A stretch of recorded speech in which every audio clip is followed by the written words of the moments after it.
करेंगे उत्तर प्रदेश की खबरों की ओर। लखनऊ में रिजर्व पुलिस लाइंस में आयोजित उत्तर प्रदेश पुलिस स्मृति दिवस कार्यक्रम में मुख्यमंत्री योगी आदित्यनाथ ने ड्यूटी के दौरान अपने प्राण न्यौछावर करने वाले पुलिसकर्मियों को नमन किया। इस दौरान बता दें कि पुलिसकर्मियों ने 234 मेधावी बच्चों को 51,10,000 की छात्रवृत्ति प्रदान की गई।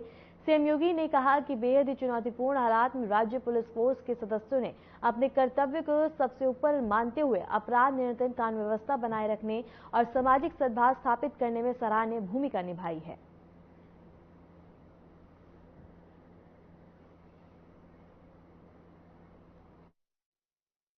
आज हम सब देश के समस्त शहीद पुलिसजनों को श्रद्धांजलि अर्पित करने के लिए एकत्र हुए हैं, जिन्होंने राष्ट्र की सेवा के लिए अपने प्राणों का बलिदान देकर अप्रतिम कर्तव्यपरायणता का परिचय दिया है।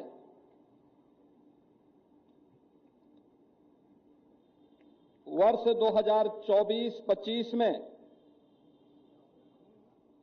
कर्तव्य की बेदी पर अपने प्राण न्यौछावर करने वाले शहीदों में उत्तर प्रदेश पुलिस के 3 बहादुर पुलिसकर्मी भी शामिल हैं। इस अवसर पर मैं सभी शहीद पुलिसजनों को श्रद्धा सुमन अर्पित करता हूं। शहीद पुलिसजन के परिवार के सदस्यों को मैं आश्वस्त करना चाहता हूं कि हमारी सरकार उनके कल्याण और उनके सभी प्रकार की सुविधाओं के लिए पूरी संवेदनशीलता के साथ सभी जरूरी कदम उठाने के लिए हमेशा तत्पर रही है और आगे भी रहेगी। प्रदेश सरकार द्वारा कर्तव्य पालन के दौरान शहीद पुलिसकर्मियों, केंद्रीय अर्धसैन्य बलों, अन्य प्रदेशों के सैन्य बलों, अर्धसैन्य बलों तथा भारतीय सेना में कार्यरत एवं मूल रूप से उत्तर प्रदेश के रहने वाले 96 शहीद पुलिस कार्मिकों के आश्रितों को इस अवधि के दौरान 30 करोड़ 70 लाख रुपए की आर्थिक सहायता प्रदान की गई है। प्रदेश पुलिस बल के सदस्यों ने अत्यंत चुनौतीपूर्ण परिस्थितियों में भी अपने कर्तव्यों का सर्वोपरि मानकर अपराधों पर नियंत्रण करने, कानून व्यवस्था को चुस्त दुरुस्त रखने, सामाजिक सौहार्द स्थापित करने, विशेषकर बालिकाओं तथा महिलाओं की सुरक्षा में सराहनीय भूमिका निभाई है। हमारी सरकार द्वारा प्रदेश के जनपदों और इकाइयों में नियुक्त पुलिस कर्मियों की सुख सुविधा हेतु 3 करोड़ 50 लाख रुपए एवं कल्याण हेतु 8 करोड़ रुपए आवंटित इस दौरान किए गए। उत्तर प्रदेश पुलिस पीएसी वाहिनियों एवं इकाइयों में सेवानिवृत्त अथवा मृत पुलिस कार्मिकों के 90% जीपीएफ के कुल 2,511 प्रकरणों में भुगतान आदेश भी निर्गत किए गए हैं। उत्तर प्रदेश सामान्य भविष्य निधि नियमावली 1985 के अधीन पुलिस मुख्यालय संवर्ग के 108 पुलिस कार्मिकों को जीपीएफ से अग्रिम धनराशि की स्वीकृति भी प्रदान की गई। पुलिस कर्मियों के 234 मेधावी बच्चों को उत्तर प्रदेश पुलिस शिक्षा निधि के अंतर्गत 51,10,000 रुपये की छात्रवृत्ति प्रदान की गई। पुलिस मुख्यालय में सेवानिवृत्त या नियुक्त या संबद्ध पुलिस कर्मियों एवं उनके आश्रितों के चिकित्सा प्रतिपूर्ति संबंधी 432 दावों का निस्तारण कर 1,12,00,000 रुपये की स्वीकृति भी प्रदान की गई।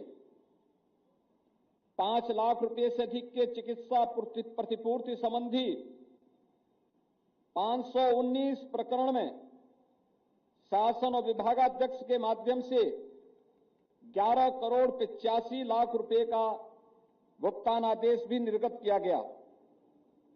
पुलिस कर्मियों एवं उनके आश्रितों की गंभीर बीमारियों के उपचार हेतु 170 कार्मिकों को जीवन रक्षा निधि के अंतर्गत 6,64,00,000 रुपये तात्कालिक रूप से अग्रिम ऋण के रूप में स्वीकृत किए गए। जीवन बीमा के अंतर्गत बीमित 374 मृत पुलिस कर्मियों के आश्रितों को 11,86,00,000 रुपये की बीमा धनराशि का भी भुगतान किया गया। प्रशिक्षण में शारीरिक दक्षता और कानून की जानकारी के साथ ही तकनीकी दक्षता, साइबर अपराध की जांच, संवेदनशील संवाद, एआई आधारित मॉडल और सिमुलेशन अभ्यास भी इसमें सम्मिलित है। यह सिर्फ प्रशिक्षण का आधुनिक ही नहीं बल्कि नई पीढ़ी की नई पुलिस तैयार करने का एक अभिनव प्रयास भी, जिससे जमीन, तकनीक और संवेदना तीनों समान रूप से मजबूत होंगे। पुलिस के इंफ्रास्ट्रक्चर के लिए भी इस दौरान कई कदम उठाए गए।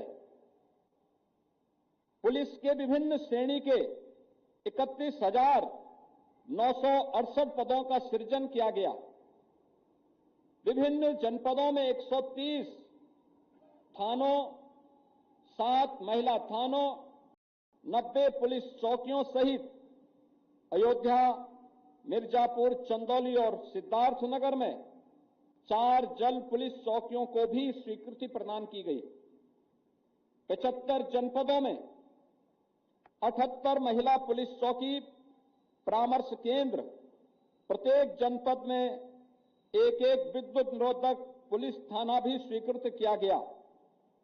10 सतर्कता अधिष्ठान थानों, 4 आर्थिक अपराध इकाई पुलिस थानों, 40 एंटी ह्यूमन ट्रैफिकिंग यूनिट थानों, 75 साइबर क्राइम थानों और 6 एंटी नारकोटिक्स टास्क फोर्स थानों, परिक्षेत्र स्तर पर 8 भ्रष्टाचार निवारण संगठन की यूनिट की स्थापना को भी स्वीकृति निर्गत की गई है। भ्रष्टाचार निवारण संगठन की 18 मंडल स्तर पर अधिष्ठापित इकाइयों को थानों के रूप में अधिसूचित किए जाने एवं प्रदेश के प्रत्येक थाने में साइबर हेल्प डेस्क की स्थापना को भी स्वीकृति प्रदान की गई है।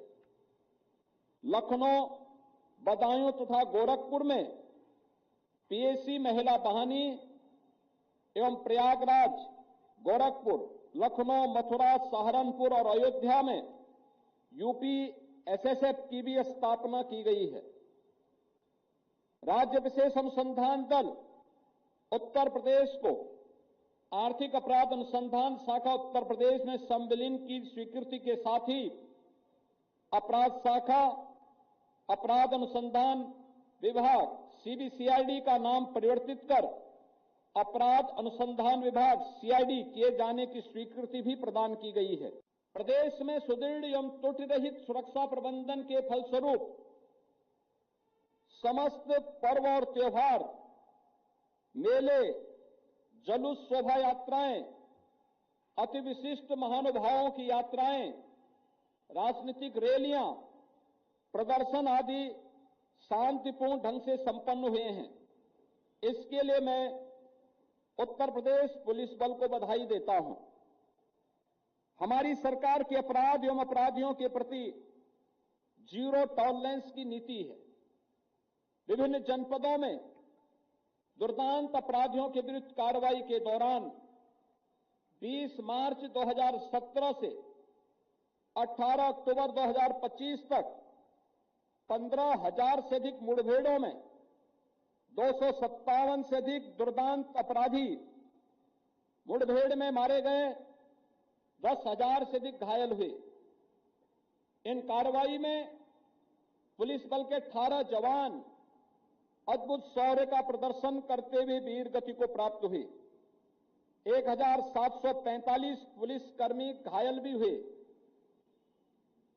20 मार्च 2017 से 21 सितंबर 2025 तक गैंगस्टर अधिनियम में 26,920 एवं एनएसए में 961 अपराधियों के विरुद्ध कार्रवाई की गई और कुल 14,467 करोड़ रुपए से अधिक की अवैध संपत्ति के जब्तीकरण की कार्रवाई भी की गई। प्रदेश स्तर पर चिन्हित कुल 68 माफियाओं के विरुद्ध बिना किसी भेदभाव के निष्पक्षतापूर्वक व्यापक स्तर पर प्रभावी कार्रवाई की गई। चिन्हित माफिया के गैंग्स के करीब 1,451 सदस्यों के विरुद्ध कार्रवाई करते हुए 845 अभियोग पंजीकृत कर 627 से अधिक अभियुक्तों को गिरफ्तार किया गया।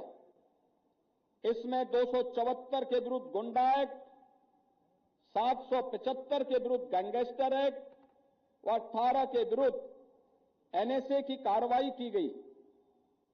वर्ष 2017 से अब तक 34 कुख्यात माफिया और उनके 91 सहयोगी दोषी सिद्ध हो चुके हैं, जिसमें 2 को मृत्युदंड मिला है। मिशन मोड में संचालित ऑपरेशन कन्विक्शन के अंतर्गत जुलाई 23 से 21 जुलाई 25 तक 1 लाख से अधिक अभियुक्तों को दोष सिद्ध कराया गया है। माननीय न्यायालय में सघन पैरवी करते हुए 69 अभियुक्तों को मृत्युदंड, 8,501 अभियुक्तों को आजीवन कारावास की सजा भी दिलाई गई है। यह आंकड़ा प्रमाणित करता है कि उत्तर प्रदेश पुलिस न्याय सुनिश्चित करने के लिए हर स्तर पर मजबूती से कार्य कर रही है।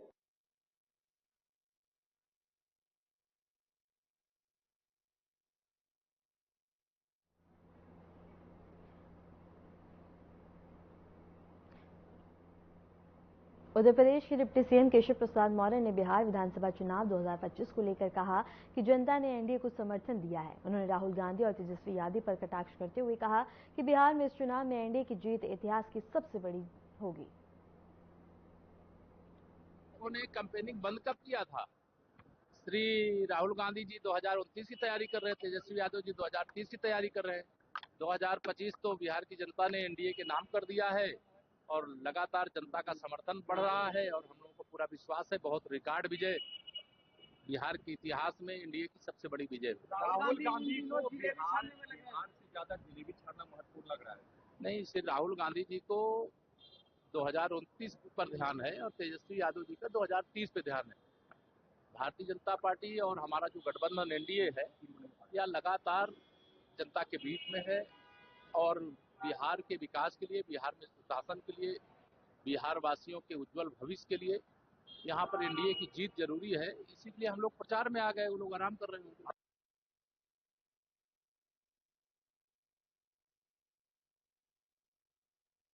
नहीं तो हम लोगों ने कैंपेनिंग बंद कब किया था? और इसके साथ ही बता दें कि डिप्टी सीएम केशव प्रसाद मौर्य ने बिहार विधानसभा चुनाव को लेकर बड़ा बयान दिया, जहां उन्होंने कहा कि एनडीए की जीत सबसे बड़ी जीत होगी और उन्होंने अपनी एनडीए की जीत को लेकर बड़ा बयान दिया है, जिसके बाद बता दें कि उनका बयान अब चर्चा का विषय बना हुआ है। इसके साथ ही उन्होंने तेजस्वी यादव पर कटाक्ष भी किया, उन्होंने निशाना साधा, जहाँ उन्होंने कई आरोप लगाते हुए और इसके साथ इस दौरान उन्होंने कहा कि एनडीए की जीत सबसे बड़ी जीत होगी। बता दें कि बिहार विधानसभा चुनाव का बिगुल बज चुका है। स्टार प्रचारक बता दें कि समर्थन में अपील करते हुए और जनता को जागरूक करते हुए नजर आ रहे हैं और इसके साथ ही कार्यक्रमों का आयोजन किया जा रहा है। इसी बीच उत्तर प्रदेश के डिप्टी सीएम केशव प्रसाद मौर्य ने भी बिहार विधानसभा चुनाव को लेकर बड़ा बयान दिया, जहां उन्होंने कहा कि एनडीए की जीत सबसे बड़ी जीत होगी।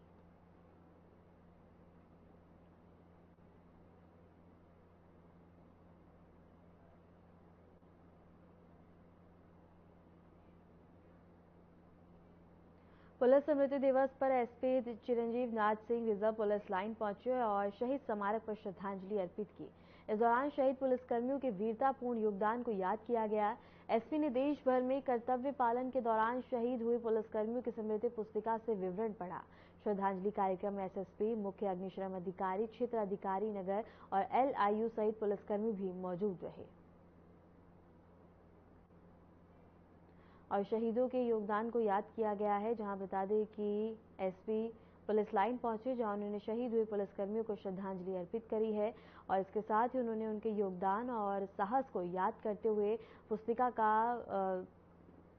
जोर डाला और इसके साथ ही बता दें कि उन्होंने शहीद हुए पुलिसकर्मियों को श्रद्धांजलि दी और इस दौरान उन्होंने उनके योगदान और साहस को भी याद किया और उनके साहस को सराहा भी गया।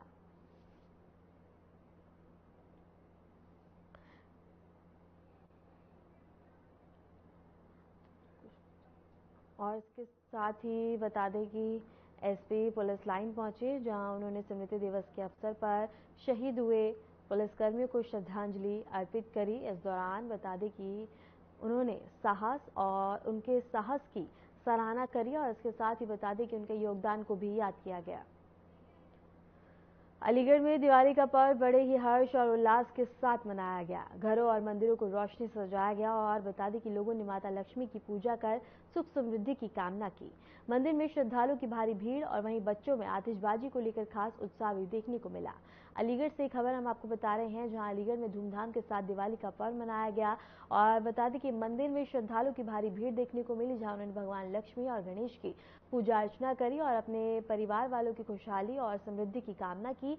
और इस दौरान बता दें कि चारों ओर रोशनी से शहर जगमगाता हुआ नजर आया, जहां सभी इस पर्व को मनाने के लिए काफी ज्यादा उत्साहित होते हुए नजर आए और सभी में हर्षोल्लास देखने को मिल रहा था। चारों ओर रोशनी के साथ साथ लोगों के चेहरे पे खुशी थी।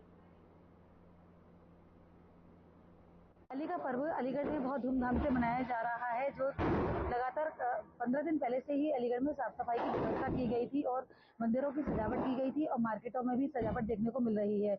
यहाँ तक कि मार्केट में भी काफी भीड़ देखी गई थी और मार्केट में लगातार लोग शॉपिंग करते हुए नजर आ रहे थे और यहाँ धनतेरस पर सोना चांदी की काफी खरीदारी भी देखी गई थी। जैसा कि आपको बता दूं कि दीपावली का पर्व है, आज सारे मंदिरों में सजावट बहुत अच्छी तरीके से कर रखी है। लोगों में बहुत उत्साह देखा जा रहा है, लोगों के द्वारा दीपावली मनाई जा रही है। कुछ लोगों से मैं बातचीत करूंगी किस तरह से दीपावली का त्योहार उनके द्वारा मनाया गया है, बातचीत करने की कोशिश करूंगी लोगों से। नमस्कार सर, क्या नाम है आपका? आज दीपावली के पर्व में क्या कहेंगे, किस तरह से दिवाली का त्योहार को सेलिब्रेट कर रहे हैं? इस दिन भगवान श्री राम अयोध्या वापस लौटे थे। इस उपलक्ष्य में ये त्योहार बड़ी धूमधाम के साथ मनाया जाता है और कहा जाता है कि इस दिन अयोध्या वासियों ने पूरे शहर को, पूरे नगर को दीपकों से सजाया था। इस उपलक्ष्य में ये त्योहार मनाया जाता है और आज के उत्सव को लेकर लोगों में मिथ्या थी कि 2 दिन ये उत्सव मनाया जाता है, लेकिन आज 21 तारीख को ही ये उत्सव मनाया गया। जैसा कि आपके द्वारा बताया जा रहा है कि ये जो रामायण को देखते हुए, सीताराम को देखते हुए अयोध्या से वापस आए तो रामायण, जैसे लक्ष्मी का पूजन मनाया जाता है। लक्ष्मी जी का पूजन क्यों किया जाता है, इसके पीछे क्या राज है, क्यों लक्ष्मी पूजन को दीपावली का नाम दिया गया है? हमारे पूर्वजों द्वारा प्राचीन काल से ही लक्ष्मी गणेश जी का पूजन किया जाता है और इस समय हम महालक्ष्मी जी की अलीगढ़ में सुप्रसिद्ध मंदिर है महालक्ष्मी का, वहाँ आराधना करने आए हैं।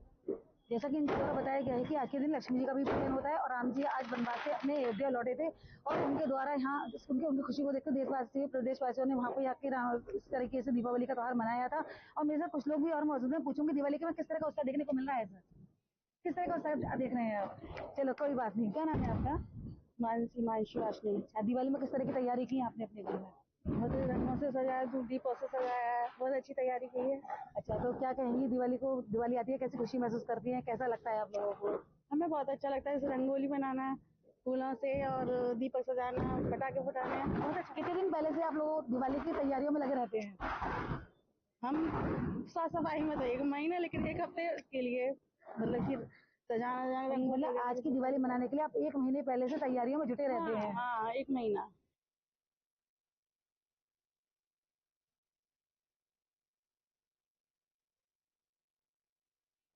बीजेपी विधायक नंदकिशोर गुर्जर ने लोनी कोतवाली तिराहा चौकी पर तैनात सिपाही और अवैध उगाही का आरोप लगाते हुए एफआईआर दर्ज कर गिरफ्तारी की मांग की है। सोशल मीडिया पर वायरल वीडियो में सिपाही पैसों का लेन देन करते हुए दिखाई दे रहा है। विधायक ने कहा कि लोनी में अवैध कार्यों के लिए कोई जगह नहीं है और जिम्मेदारों के खिलाफ कड़ी कार्रवाई की जाएगी।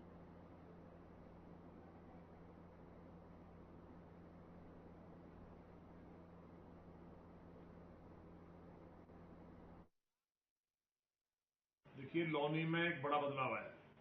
Police commissioner Ghaziabad without any doubt, without any hesitation मैं ये कह सकता हूं कि वो एक अच्छे अधिकारी हैं। जो उनकी पुलिस की वर्किंग है, जो लोगों से उन्होंने संवाद शुरू किया है मिलने का, कि लोग बताएं।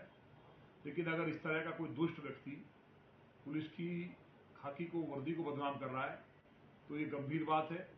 जो भी सिपाही है मुझे उम्मीद है कि वो गिरफ्तार हो जाना चाहिए था। आपने मुझे बताया, मैं अधिकारियों से बात करूंगा। वो केवल हटवाया नहीं जाएगा, वो जेल जाना चाहिए। और पहले यहां से दरोगा भी जेल गए हैं और कप्तान तक सस्पेंड हुए हैं, निलंबित हुए हैं। ये नहीं, एसएसपी का निलंबित होना बड़ी बात है। और जो बेईमान कमिश्नर था वो भी यहां से जाना पड़ा।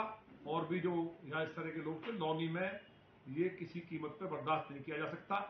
इसलिए मैंने तिराहा चौकी इंचार्ज और अशोक विहार चौकी इंचार्ज को कहा था, ये जितने बड़े राक्षस हैं, जो जीव हत्या हो रही है, जो कोई मांस की दुकान खोलता है लौनी में चोरी छुपे, कोई राक्षस, उस राक्षस से अगर पैसे ले रहे हैं तो इनके बच्चों को भी कीड़े पड़ेंगे। याद रखना हमारी बात। हम सोमवार के व्रत में सोमवार में कह रहे हैं। और जो इनसे उगाही भी कर रहा है पुलिस वाला, वो भी ध्यान रखे। बहुत खराब बात और बहुत बड़ी बात कहने जा रहा हूं।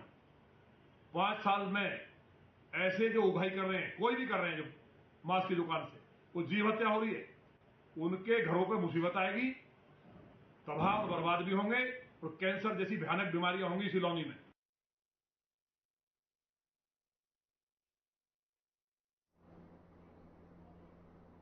खबर कानपुर से है, जहां दिवाली पर शेरपुर तोरनिया गांव में एक युवक की गोली मारकर हत्या कर दी गई। हत्या के बाद शव को गांव के बाहर फेंक दिया गया। शव के पास से 2 खाली कारतूस बरामद हुए हैं। ग्रामीणों की सूचना पर पुलिस और फॉरेंसिक टीम मौके पर पहुंची और घटना से मृतक के परिवार में कोहराम मच गया और पूरे इलाके में सनसनी फैल गई।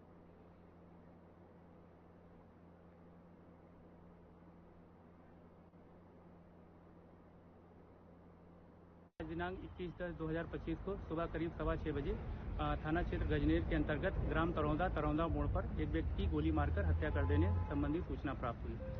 तत्काल थाना पुलिस और उच्च अधिकारियों द्वारा घटनास्थल पर पहुंचकर निरीक्षण किया गया। साथ ही फील्ड यूनिट द्वारा भी साक्ष्य संकलित किए गए। बॉडी को पंचायतनामा भरते हुए पोस्टमार्टम हेतु मोर्चरी भिजवाया गया है। मौके पर शांति व्यवस्था कायम है। घटना के सफल अनावरण के लिए 3 टीमों का गठन किया गया है। शीघ्र ही घटना का अनावरण किया जाएगा।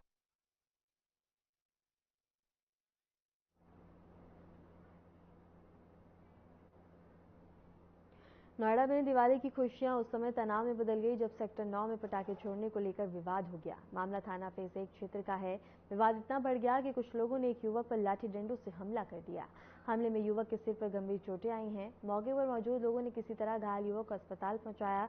वहीं इस पूरी घटना का वीडियो सोशल मीडिया पर वायरल हो गया। सूचना मिलने पर फेज 1 थाना पुलिस मौके पर पहुंची और मामले की जांच शुरू की है। पुलिस ने बताया है कि आरोपियों की पहचान की जा रही है और जल्दी गिरफ्तारी की जाएगी।